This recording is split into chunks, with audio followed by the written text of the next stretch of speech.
फिर आगे चलते हैं, इसकी टर्मिनोलॉजी को समझते हैं। फिर आगे चलते हैं मेरे दोस्त, इसकी टर्मिनोलॉजी को समझते हैं कि किस तरीके से है। तो चलो जीएनपी समझना है, जीएनपी निकालना है। मैंने यहां लिखा GNP is equal to GDP. किस केस में ये बराबर हो जाएगा? पहले तो ये समझिएगा कि बड़ा कौन होता है, छोटा कौन होता है, तो ये कहना मुश्किल है, ये कंडीशन के ऊपर डिपेंड करता है किस केस में ये दोनों बराबर हो जाएं, जीएनपी और जीडीपी। तो जो भारत में विदेशी लोग इनकम अर्जित कर रहे हैं उनकी इनकम और प्लस विदेश में जो भारतीय लोग इनकम अर्जित कर रहे हैं उनकी इनकम बराबर हो जाए, उनकी इनकम क्या हो जाए, बराबर हो जाए। आइए समझते हैं। यहां पे मैं दो टर्म लिखूंगा, यहां पे लिखूंगा दो टर्म, एक लिखूंगा फीफा FIFA, एक लिखूंगा फीटा FITA, ठीक है। अब ये फीफा है क्या? फीफा का फुल फॉर्म पूछेगा एग्जाम में, ये है फैक्टर इनकम फ्रॉम अब्रॉड, और ये है factor income to abroad, factor income to abroad. GDP है मेरे पास, मैंने बताया कि विदेश, ये कि फैक्टर इनकम फ्रॉम अब्रॉड मतलब विदेश से प्राप्त आय, विदेश से प्राप्त आय। जो विदेश से भारतीय लोग इनकम प्राप्त कर रहे हैं इसको तो जीडीपी में कर देंगे ऐड, क्योंकि भारतीय हैं। और जो भारत में विदेश लेके जा रहे हैं, भारत से इनकम कर रहे हैं लेकिन वो विदेशी और विदेश लेके जा रहे हैं, उसको जीडीपी में तो ऐड कर लिया था पहले, तो उसको जीडीपी से कर देंगे माइनस। यही है फीटा, फैक्टर इनकम टू अब्रॉड मतलब विदेश को ले जाने वाली इनकम, और ये विदेश से आने वाली इनकम, इस चीज को समझिएगा। अब मान लो ये 5 हो और ये भी 5 हो, तो ये तो 0 हो जाएगा, तो जीएनपी और जीडीपी क्या हो जाएगा, इक्वल हो जाएगा। जीडीपी और जीएनपी क्या हो जाएगा, इक्वल हो जाएगा मेरे भाई। क्लियर है इतना? तो चलो आगे देखते हैं। अब इन दोनों को जब मिला लेंगे, इन दोनों को मान लो अब इक्वल नहीं है, मिला लेते हैं, तो ये आता है मेरे भाई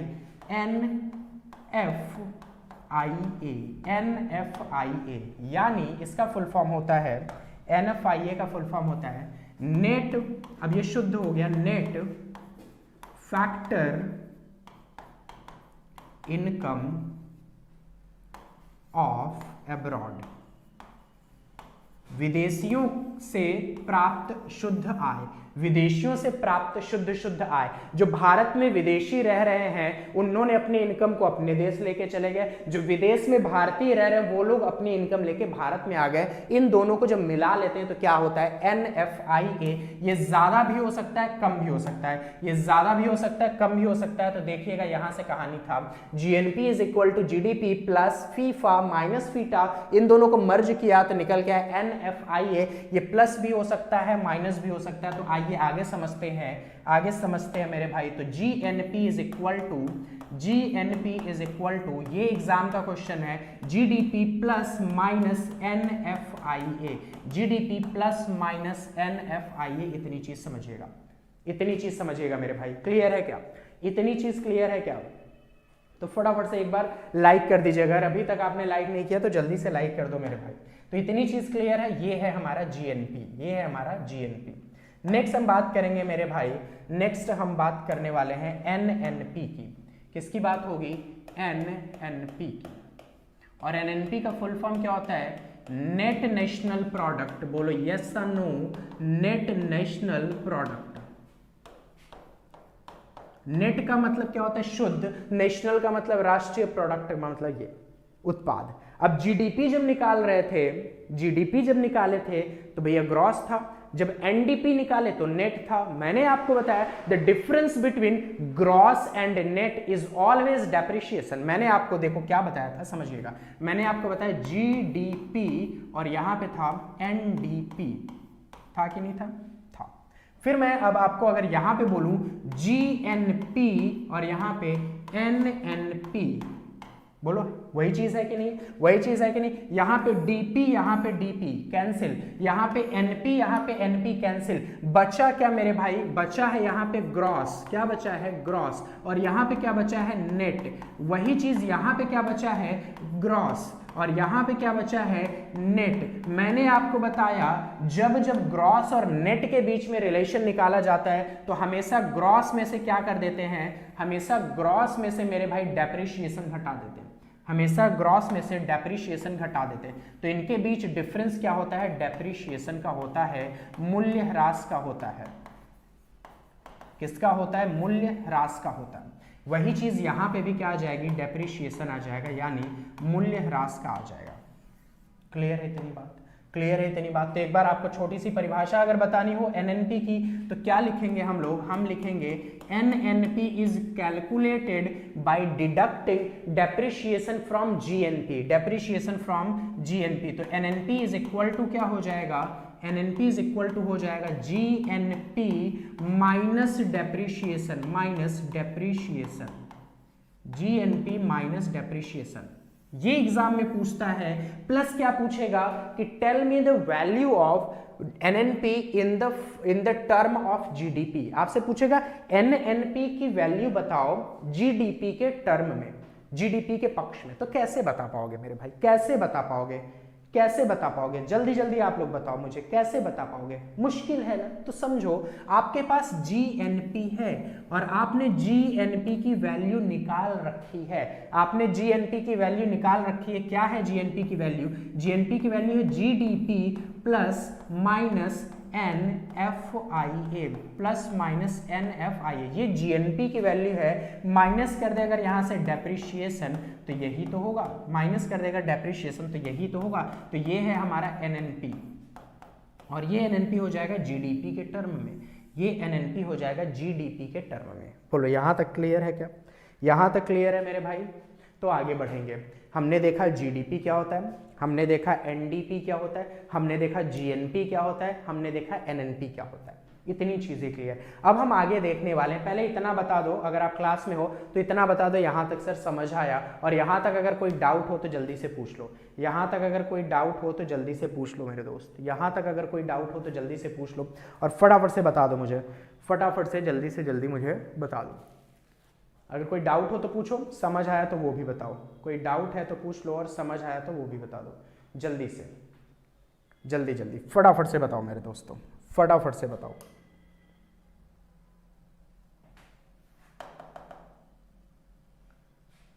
फटाफट से कोई इसमें डाउट हो। जीडीपी, एनडीपी, जीएनपी, एनएनपी, इन चारों का हमने फुल फॉर्म देख लिया, समझ लिया है। फिर हमने जीडीपी पढ़ना स्टार्ट किया। जीडीपी की हमने एक परिभाषा दी कि टोटल मनी वैल्यू होता है all financial goods and services का, जो कि जियोग्राफिकल बाउंड्री ऑफ कंट्री के अंदर होता है, एक फाइनेंशियल ईयर में होता है। फिर हमने एनडीपी देखा, नेट डोमेस्टिक प्रोडक्ट यानी शुद्ध घरेलू उत्पाद के बारे में बहुत सारे एग्जाम्पल से हमने समझा। फिर बताया कि उसके अंदर से डेप्रिशिएशन हम निकाल देते हैं जीडीपी से, तो जिससे हमें एनडीपी प्राप्त हो जाता है। और ये फार्मूला हमने आपको बता दिया, ये फार्मूला हमने आपको बता दिया। नेक्स्ट जीएनपी की कहानी हमने शुरू की और जीएनपी का full form gross national product, सकल राष्ट्रीय उत्पाद। इसकी परिभाषा हमने देखी जीएनपी में कि भारत के नागरिकों के द्वारा, देश के नागरिकों के द्वारा ही उत्पादन किया जाएगा, उसको बोलेंगे जीएनपी। ठीक है। फिर हमने ढेर सारे एग्जाम्पल देखे कि विदेशी की इनकम को जोड़ लेते हैं जीडीपी में और जीएनपी में विदेशी की इनकम को घटा देते हैं, विदेशियों की इनकम को घटा देते हैं और भारत देश की बाउंड्री से बाहर रहने वाले लोगों की इनकम को ऐड कर लेते हैं मेरे भाई। फिर हमने जीएनपी को निकाला फीफा और फीटा से और बाद में NFIA, net factor income of abroad को हमने ऐड कर लिया, net factor income of abroad को ऐड कर लिया। एनएनपी भी हमने देख लिया, एनएनपी को हमने देखा किस तरीके से सॉल्व किया जाता है, किस तरीके से निकालते हैं। क्लियर है इतनी बात, इतनी बात क्लियर है मेरे भाई। तो आगे बढ़ते हैं और आगे की कहानी समझते हैं, आगे की कहानी समझते हैं और देखते हैं कि क्या है। तो चलिए आगे पढ़ते हैं, मार्केट प्राइस क्या है और फैक्टर कॉस्ट क्या है। आगे पढ़ेंगे मेरे दोस्त, मार्केट प्राइस क्या है और फैक्टर कॉस्ट क्या है। मार्केट प्राइस की बात करेंगे और फैक्टर कॉस्ट की बात करेंगे।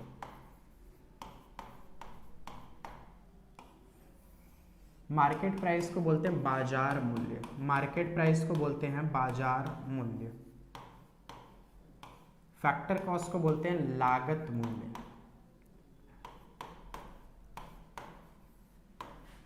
या फिर कारक लागत, या फिर कारक लागत। अब आपको समझ ही आ रहा होगा कि इस मार्कर को बनाने में जितना पैसा खर्चा हुआ है, input cost of making this marker, इस मार्कर को बनाने में जितना पैसा खर्चा हुआ है, इसको बोलेंगे टोटल फैक्टर कॉस्ट। और फैक्टर कॉस्ट के अंतर्गत मेरे भाई ट्रांसपोर्टेशन चार्ज, फैक्टर कॉस्ट के अंतर्गत अनडिस्ट्रीब्यूटेड प्रॉफिट, जो कि प्रॉफिट होता है मालिक का, वो सब इसमें ऐड है। फैक्टर कॉस्ट में प्रॉफिट भी ऐड है, फैक्टर कॉस्ट में लागत मूल्य पूरी तरीके से ऐड है, वेजेस ऐड है मजदूरों के, इसका रॉ मटेरियल का जो प्राइस है वो सब कुछ ऐड है। इन सबको ऐड करने के बाद मान लो एक एग्जाम्पल के तरीके से आप समझते हैं, एक एग्जाम्पल के तरीके से हम लोग समझते हुए चलेंगे। मान लो मार्कर बनाने में, ये मार्कर बनाने में लग गया कुल कितना, 20 रुपए। 20 रुपए इसका क्या हो गया, फैक्टर कॉस्ट यानी FC हो गया। और हम मार्केट में इसको खरीदने जाएंगे। अब हम मार्केट में इसको खरीदने जाएंगे तो पहले तो आपको ये सोचना है कि इसका मार्केट प्राइस फैक्टर कॉस्ट से ज्यादा होगा या कम होगा। आपको इतना समझना है, आपके दिमाग में आ गया होगा कि इसको बनाने में ही लग गया है 20 रुपए टोटल, जो प्रॉफिट है जोड़ के। अब इसके मार्केट प्राइस में यानी जिस प्राइस पे हम खरीदते हैं वो ज्यादा होगा या कम होगा, तो आप बताओगे क्या होगा, ज्यादा होगा। आप बताओगे वो प्राइस क्या होगा, मोर देन 20 होगा। क्या होगा, मोर देन 20 होगा। 20 रुपए से ज्यादा होगा कि नहीं होगा, होगा। क्यों होगा, क्योंकि इस पे सरकार कुछ खेल करती है। तो उसी खेल के बारे में तो समझना है, उसी खेल के बारे में समझना। आइए समझते हैं। ये है हमारा मार्केट प्राइस, ये है हमारा मार्केट प्राइस मेरे भाई, यानी बाजार मूल्य। और इज इक्वल टू अगर कर दे इसको फैक्टर कॉस्ट के, इज इक्वल टू कर दे इसको फैक्टर कॉस्ट के, तो बराबर तो होगा नहीं। ये क्या होता है, फैक्टर कॉस्ट मार्केट प्राइस से कम होता है। तो इसके जुड़ा क्या हुआ है, इसमें सरकार जोड़ देती है मेरे भाई इनडायरेक्ट टैक्स। क्या जोड़ती है, indirect tax, value added tax. बहुत सारे टैक्सेस हुआ करते थे, लेकिन अब कैसा टैक्स है, अब GST सरकार ने इसमें जोड़ दिया। क्या जोड़ दिया, GST जोड़ दिया। अलग अलग स्लैब्स में 0 है, 5% है, 12% है, 3% है, 18% है, 28% है, 5 स्लैब में। अब मान लो इसको जोड़ दिया। साथ ही साथ सरकार को लगता है कि बहुत ज़्यादा इसेंशियल चीज़ है तो इसके ऊपर सब्सिडी दे देती है। सरकार को लगता है बहुत ज़्यादा इसेंशियल चीज़ है तो इसके ऊपर सब्सिडी देती है। वो सब्सिडी क्या करते हैं, वो सब्सिडी माइनस करते हैं। वो सब्सिडी क्या करते हैं, वो सब्सिडी माइनस करते हैं मेरे भाई। इतनी चीज समझिएगा। अब निकल के आया मार्केट प्राइस। मार्केट प्राइस कैसे निकल के आया, फैक्टर कॉस्ट में इनडायरेक्ट टैक्स ऐड कर दिया, प्राइस बढ़ गया।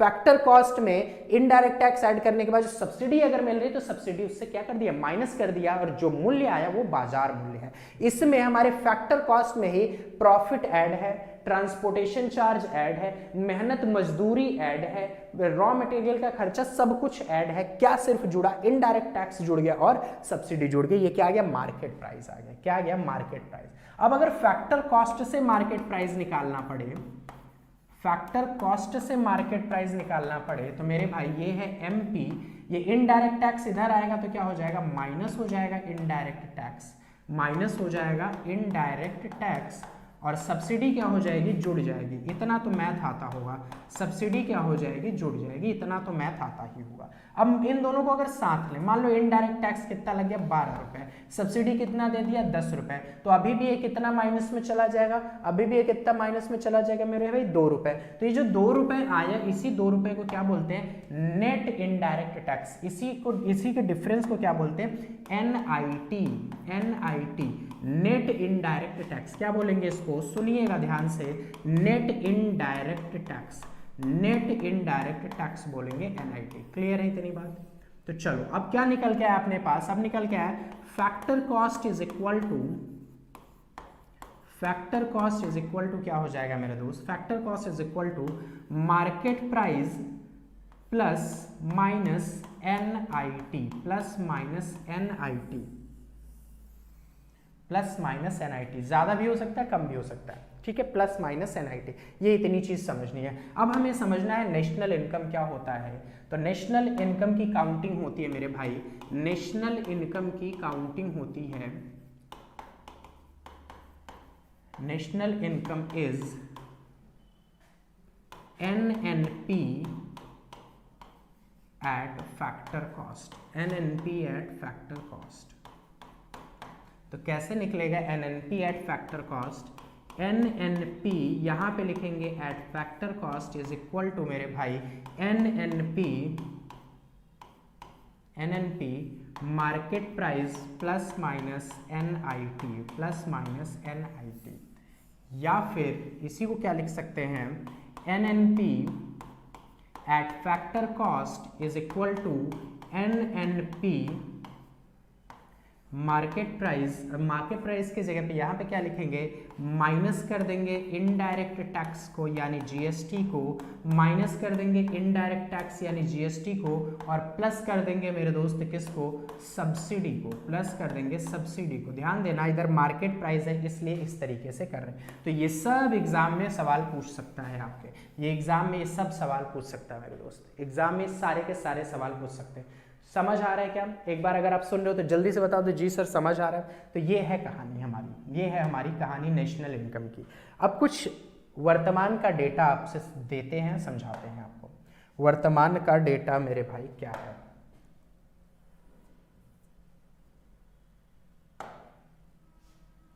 ये देखिएगा, मुंबई को बोला जाता है फाइनेंशियल कैपिटल ऑफ इंडिया या financial centre of India. Bharat का वित्तीय राजधानी मुंबई को बोला जाता है। तो कुछ बेसिक चीज़ है, भारत की करेंसी सबको पता है, ये है फिस्कल ईयर या फाइनेंशियल ईयर क्या कहलाता है, 1 अप्रैल से 31 मार्च तक है।